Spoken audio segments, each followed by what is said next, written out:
Mes chers compatriotes, nous voilà rendus dans la saison la plus importante de notre pays, la campagne présidentielle, la campagne électorale.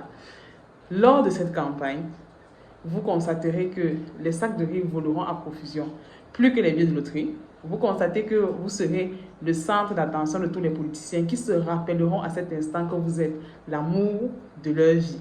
Et oui, c'est vrai, j'ai changé de coiffure. Mais quoi qu'il en soit, il est toujours important de vous encadrer cet événement juridiquement pour que vous sachiez exactement dans quoi vous vous engagez. Revenons sur d'abord la période. La campagne électorale ne dure pas 1000 ans. En effet, le code électoral prévoit que cette campagne se déroule 15 jours avant le scrutin et s'arrête à la veille du scrutin.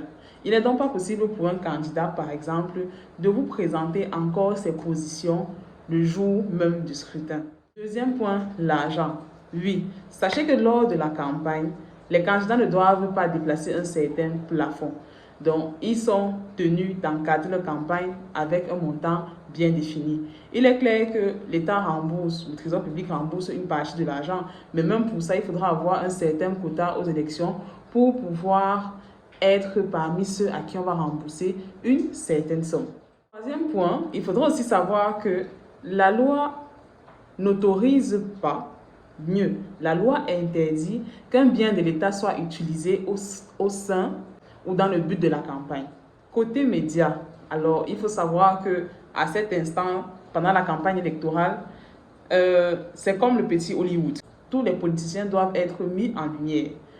Même s'il est vrai que dans la pratique, on peut constater qu'il y a des personnes qui sont des acteurs principaux, d'autres qui sont des acteurs secondaires, et parfois on a des figurants ou des membres du public. Ça dépend. Mais la loi voudrait que la lumière soit mise de façon équitable sur chaque politicien, politicienne, parce qu'il y a une candidate. Il faut aussi savoir que la campagne est une grande distribution. Donc, lors de la campagne, on peut vous partager des t-shirts, des sacs, des parapluies, des téléphones. On peut vous partager des clés USB et tout ce que vous voulez. Vous avez le droit de les recevoir.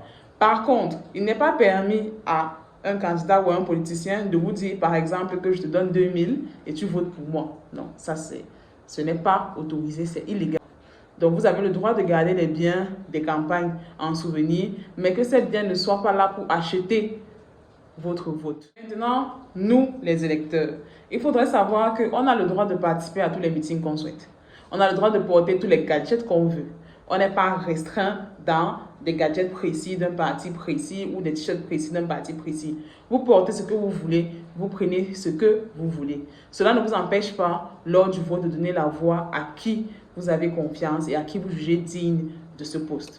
Vous avez compris, la campagne électorale au Cameroun est un mélange de droit, de théâtre et parfois un peu de magie.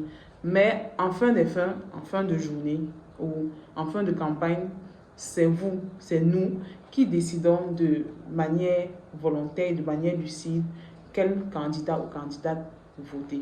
Parce que la démocratie, c'est aussi notre choix, le choix du peuple. Donc, j'espère que cette vidéo vous aura plu et qu'elle vous aura appris comment se déroule la campagne électorale au Cameroun. On se retrouve donc très bientôt pour une nouvelle vidéo.